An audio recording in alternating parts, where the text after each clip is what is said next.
Okay, Stella? Did you all enjoy lunch? Yes. Yes? No? You ready to work? Yes. Okay. So today we're going to talk about citations. So citations in the text and then at the end of your book. The first thing I want you to do is turn and tell the person next to you everything you know about citations. Everything you know. So turn and talk. What do you know about citations?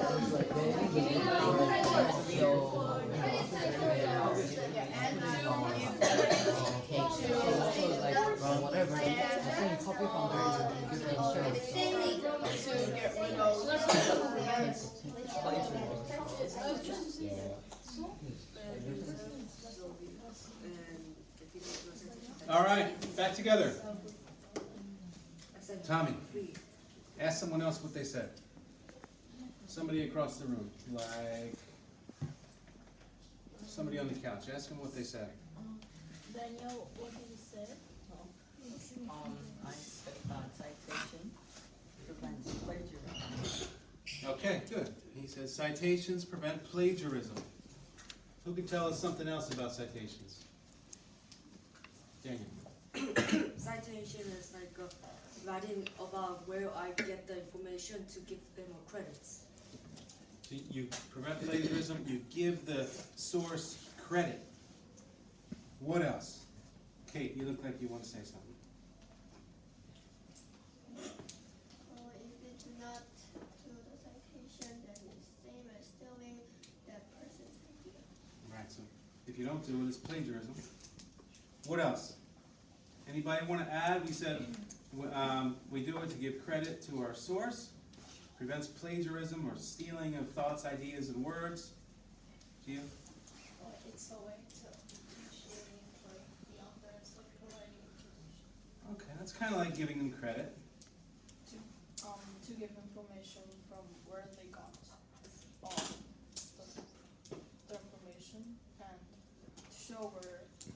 to show the readers where the information is. So we show the reader, we give them a path to our source. Okay, one thing we didn't say is that by adding a citation, we're also adding weight to our claim or our idea. Because we know that those ideas, those words, are not just coming from Jake. Right? They're not just coming from Jake. They're coming from a trusted, respected source. Right? And for the reader, that means a lot. Okay, another reason we use them, and you'll do this a lot in your careers as well. When you're reading a nonfiction book, okay, it's going to be full of citations. Let me just show you. Like this book. From this page, these are all citations, right? Ordered by the author's last name. Okay, it's in alphabetical order.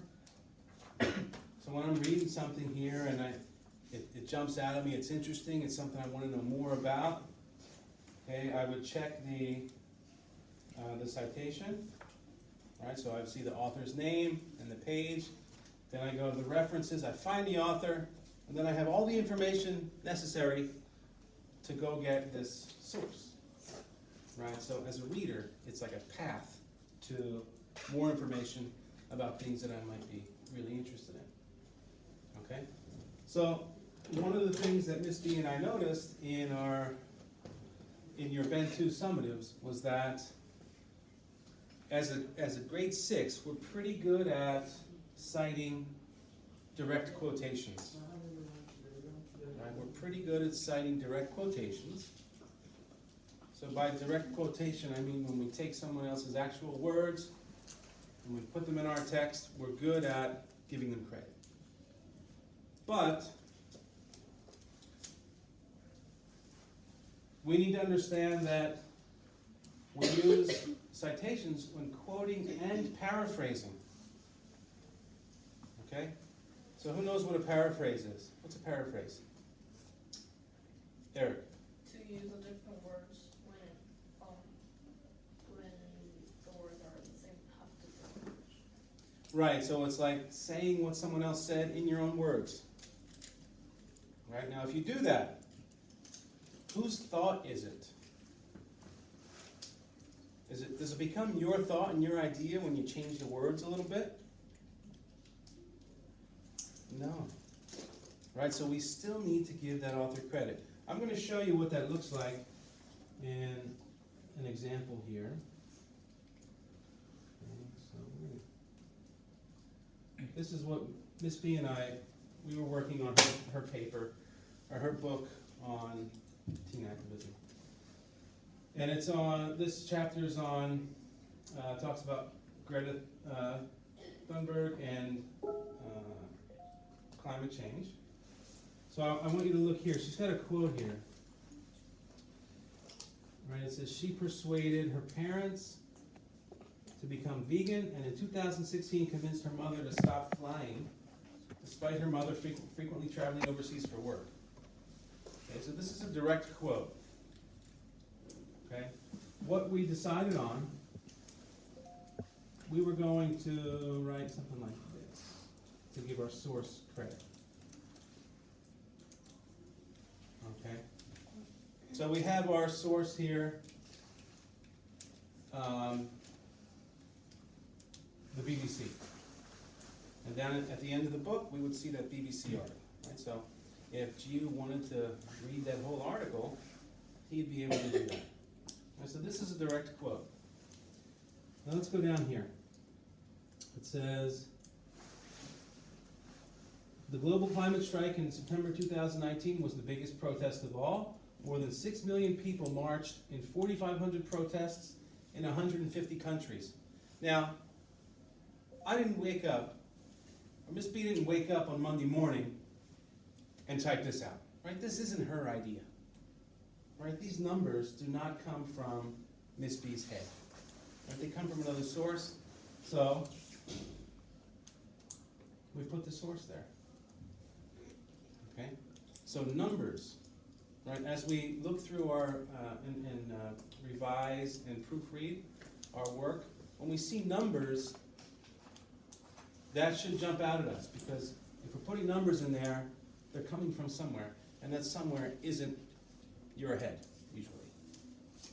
Okay? So if we move on, there were even protests on Antarctica. New York City said that 1.1 million public school students could be excused from school if they wanted to join the strike. So again, I got this number here. Right, Miss B didn't wake up, she didn't do the research that said, or that found 1.1 million public school students could be excused from school. And she got that from somewhere. We need to give that source credit. And we're going to do that.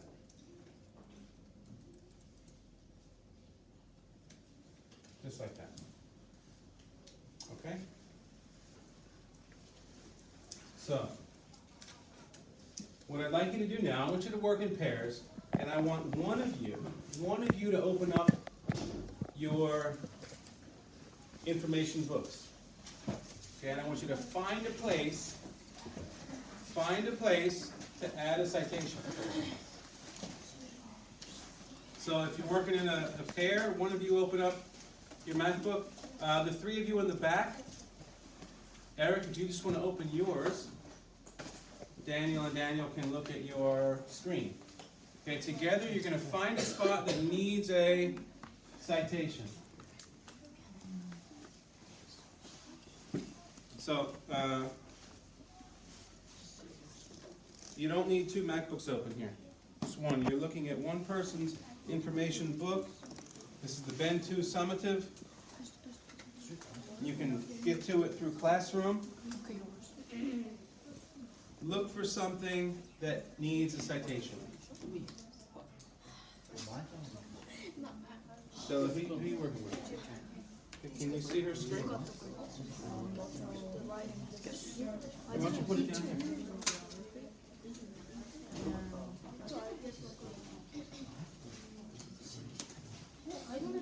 Jake, who are you working with? Well, you can you see that screen? Kinda? You want to move a little closer? Or how about Tommy? How about you hold the MacBook and then everybody can see.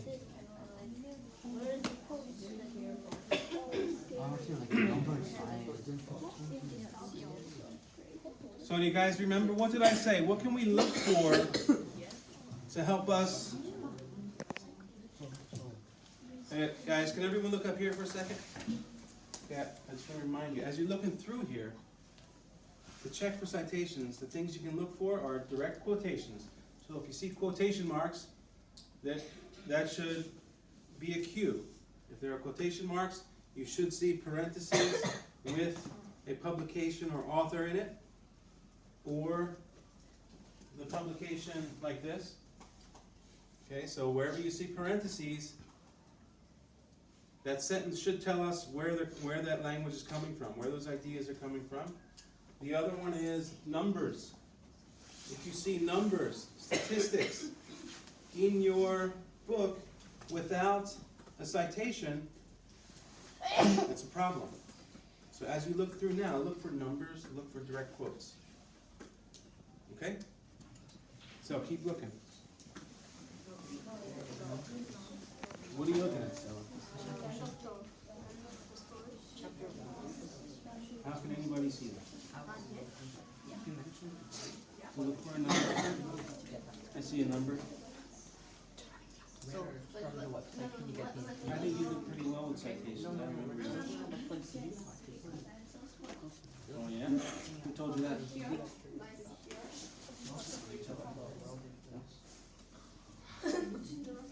So look through, find, you got a lot of numbers, make sure they all have a source. Yeah, the site, inside the site, they're gonna be like a Around, bubble you gotta and open up things like your- that, and then you're gonna Your information book.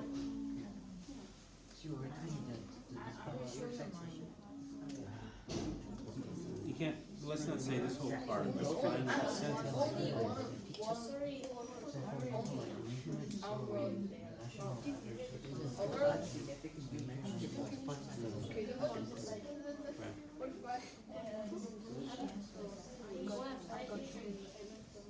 Yeah, tomorrow we're gonna look at the MLA, the full citation. Yeah.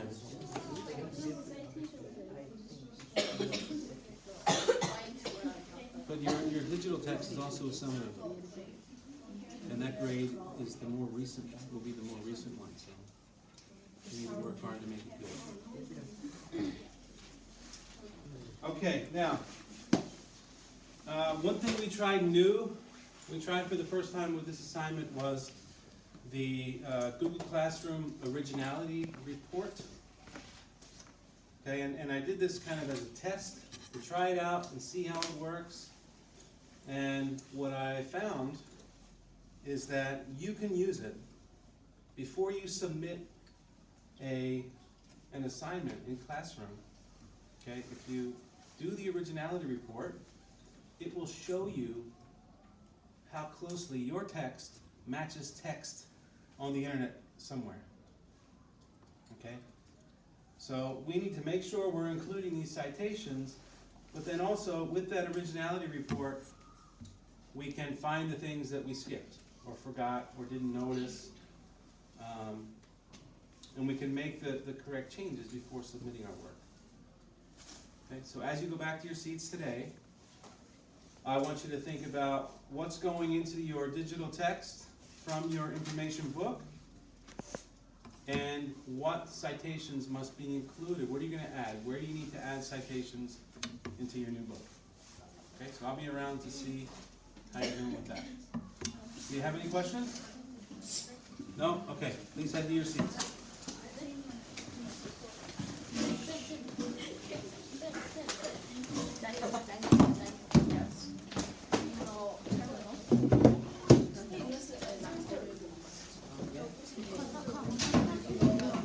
You got a question there?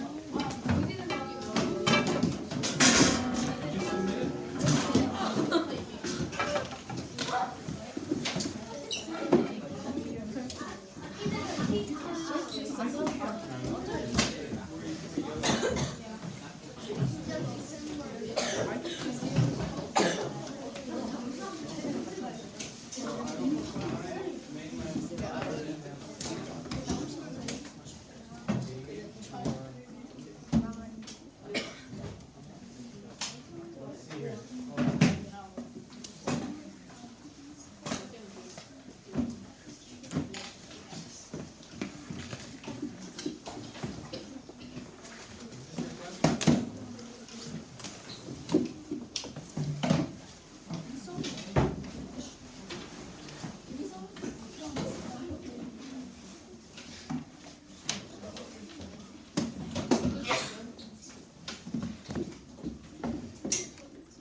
night is your...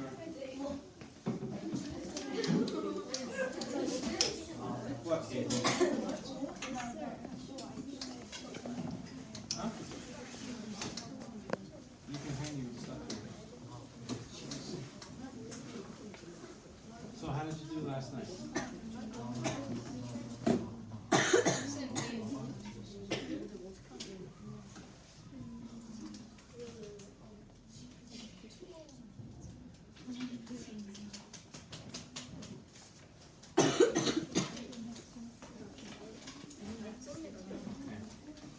So it looks like you went through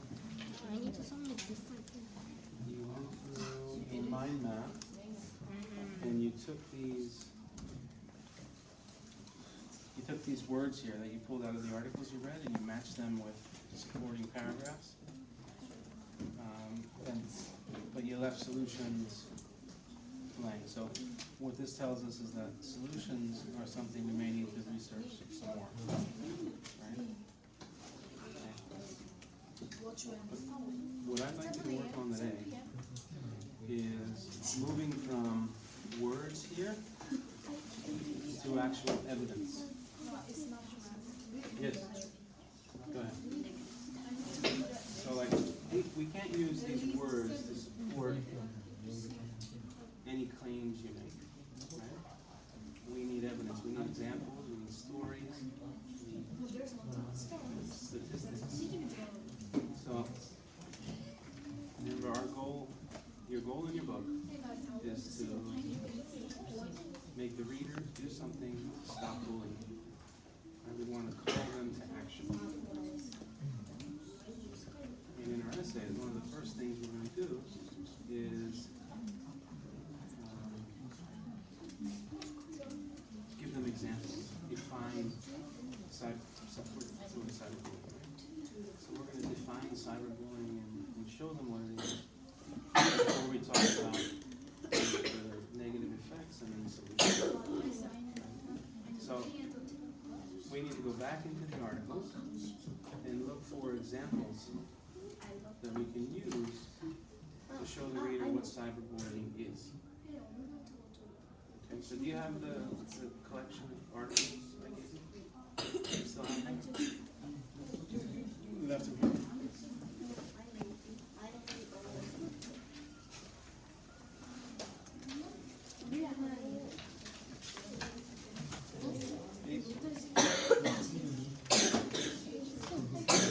So what I'd like you to work on now, right? You're going to go through these again. You can go through the stuff that's online as well. You're looking for examples that we can use to show what cyberbullying is. And I'll come back to you in about 10 minutes. Yes, Kate. Is there too much text? Well, what is this?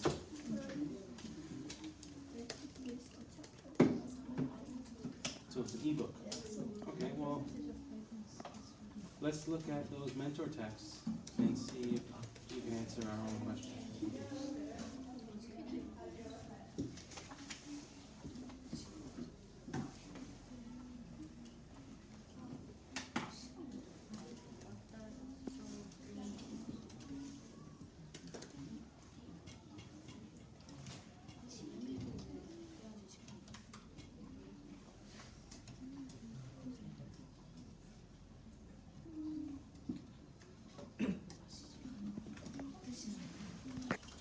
What do you think? Does the amount of text on those pages, does it match? Look about the same as what's on yours? Yeah, then I would say that that's probably okay.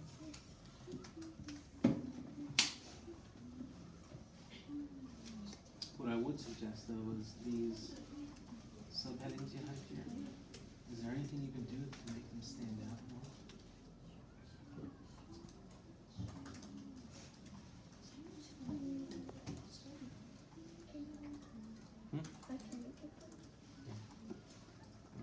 If it's the same size and shape as the body text,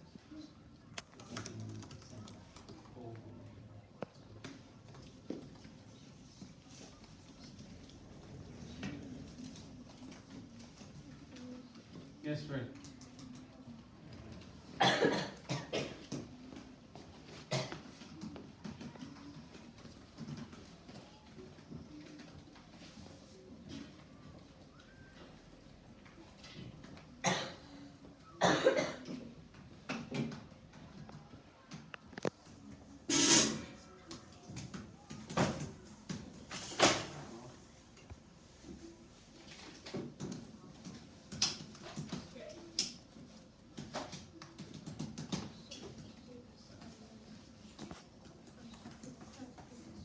Yeah, that's a number.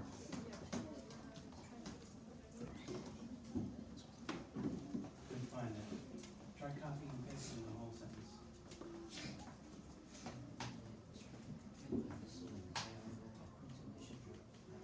Yes.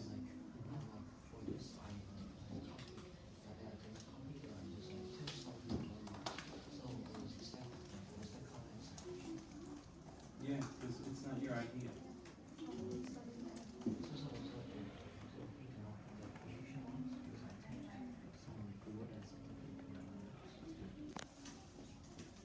No, you still need to.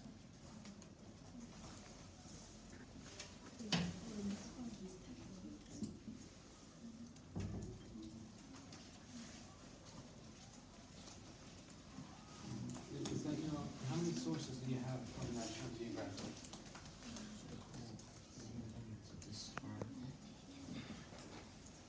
Just one.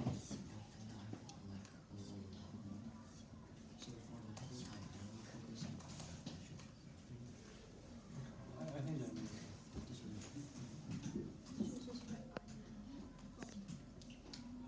Open up your.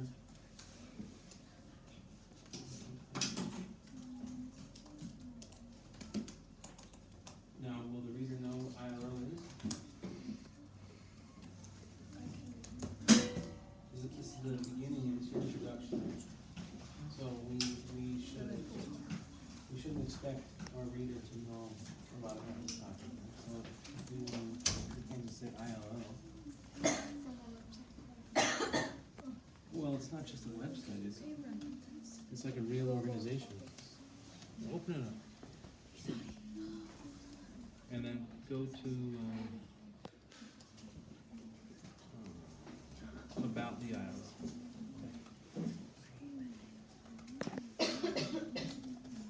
It's a UN agency, right? It's a big organization.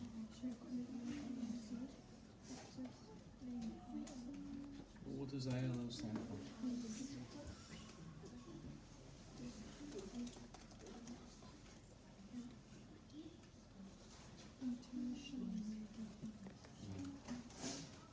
So I would say according to the International Labour Organization, and then I would define according to the International Labour Organization, the UN agency that sets labor standards. You might want to say who they are, because it's a big organization, it's a UN agency. If you quote them, it really makes what you're saying trustworthy, right? Because it's a trustworthy source. I think so. Because your reader's going to feel like they can trust you. They can trust what you're saying if they know that that's one of your sources.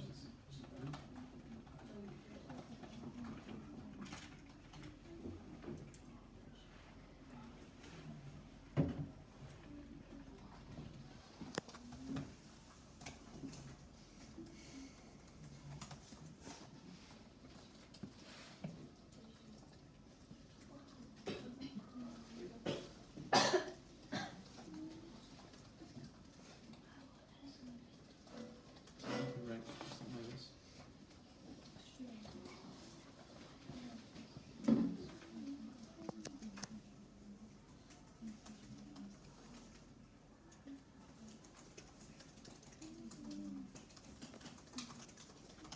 Try something like this. Because you want your reader to know how credible agency is. And so your topic is child labor. This is the International Labor Organization. Right? And they are an authority on labor in the world. Okay, but you need your reader to know that. And then they'll trust what you're saying.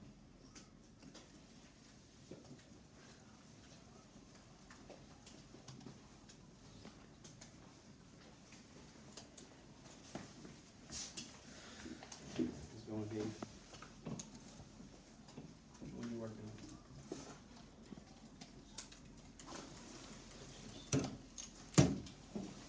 Can you show me? What's that picture?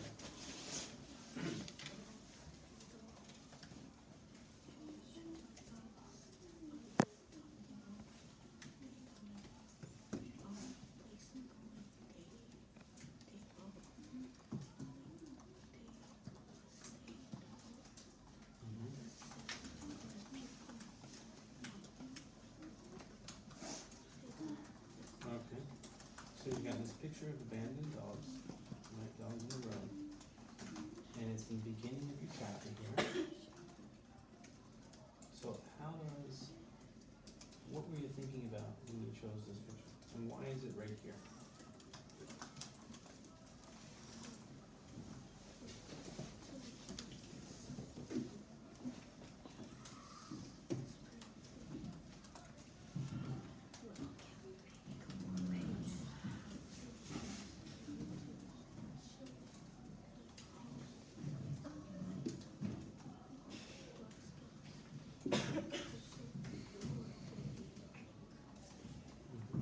Okay, I think you made a good choice with the picture and where it is. But one of the things we talked about yesterday was using these kinds of text features purposefully. So the picture makes what you're saying easier to understand or clearer or shows an example. But you have to be the one, you gotta do the thinking for your reader. So you want to do something with this picture to make sure the reader understands it the way you want. So you have to describe it. And so you can put a caption, or you can refer to the picture in your paragraph and say what it shows and why it's important. You want to try it? Well, let's see if you can add a line in here that connects your paragraph to the picture. So where would this example be useful in your paragraph?